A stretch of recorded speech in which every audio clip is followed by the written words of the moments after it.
Mais d'où est-ce que tu sors ça ? Un repas tous les quatre et une phrase qui me fait exploser de rire. Je reprends mes esprits et je me tourne vers ma belle-fille. Mais d'où tu sors cette expression ? Là, j'ai 6 yeux qui me fixent, presque consternés par la question, qui me font comprendre. T'es sérieux ? Tu te demandes vraiment ? Je capte, entre une légère honte et une pointe de fierté, que je suis l'inspirateur de cette phrase. Un ami qui travaille au périscolaire et qui me dit « Ah mais ton beau-fils !» J'aurais dû m'en douter avec l'humour qu'il a. Une remarque qui me flatte et qui provoque une interrogation.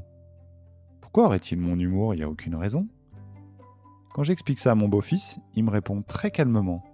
Bah ouais, c'est normal qu'on te ressemble puisqu'on vit avec toi. Ma chérie qui écoute ça de l'autre coin de la pièce me dit d'un air complice. T'es content de toi ? Tu fais de des monstres ?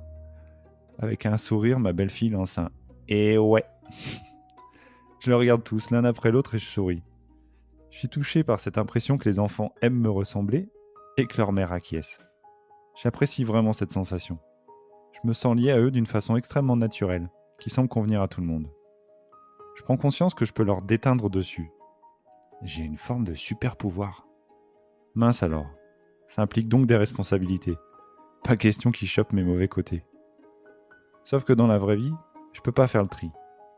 Le mieux n'est-il pas de continuer à être moi, tout simplement ? Pourquoi commencer à me prendre la tête alors que jusqu'à présent j'y avais pas songé ?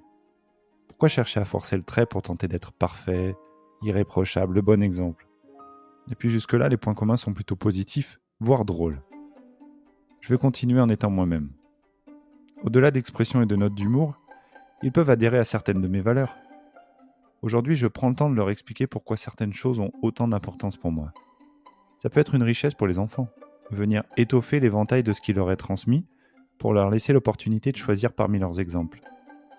Alors non, ils ne me ressembleront jamais physiquement et, d'un point de vue purement capillaire, c'est beaucoup mieux pour eux.